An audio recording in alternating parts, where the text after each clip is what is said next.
இப்போ உதாரணமாக எடுத்துக்கணும்னா நம்ம எலக்ட்ரானிக் கேட்ஜெட்ஸ் மேலே ஒரு பயங்கரமான கிரேஸ் நம்மளுக்கு.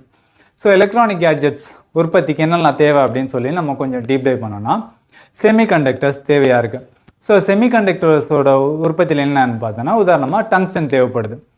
ஸோ இப்போ டங்ஸ்டனை தேடி போக வேண்டிய கம்பல்ஷன் நிறுவனங்களுக்கு ஆயிடுது.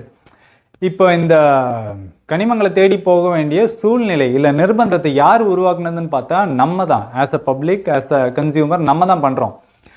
இவ்வளோ விஷயங்களை நம்ம பண்ணிட்டு கனிமங்களை தேடி ஒரு நிறுவனம் போகுது. அந்த நிறுவனத்துக்கு கவர்மெண்ட் அப்ரூவல் கொடுக்குதுன்னு உடனே நீ பண்ணது தப்பு, உனக்கு இயற்கை மேலே அக்கறை இருக்கா, என்னோட உலகத்தை நீ பாழ் பண்ண பார்க்குற, அப்படி இப்படின்னு சொல்லி நம்ம பேசுறது பயங்கரமான ஒரு கிரைம். ஏன்னா அந்த கிரைம்க்கான அடித்தளமே ஆஸ் கன்சியூமர்ஸ் நம்ம தான். இப்படி ஒரு விஷயத்த பண்ணிட்டு ஆளும் கட்சியோ இல்லை மாநில கட்சியோ இல்லை சென்ட்ரல் கவர்மெண்ட்டோ இவங்களை நம்ம குறை சொல்லி பழகிறது ஒரு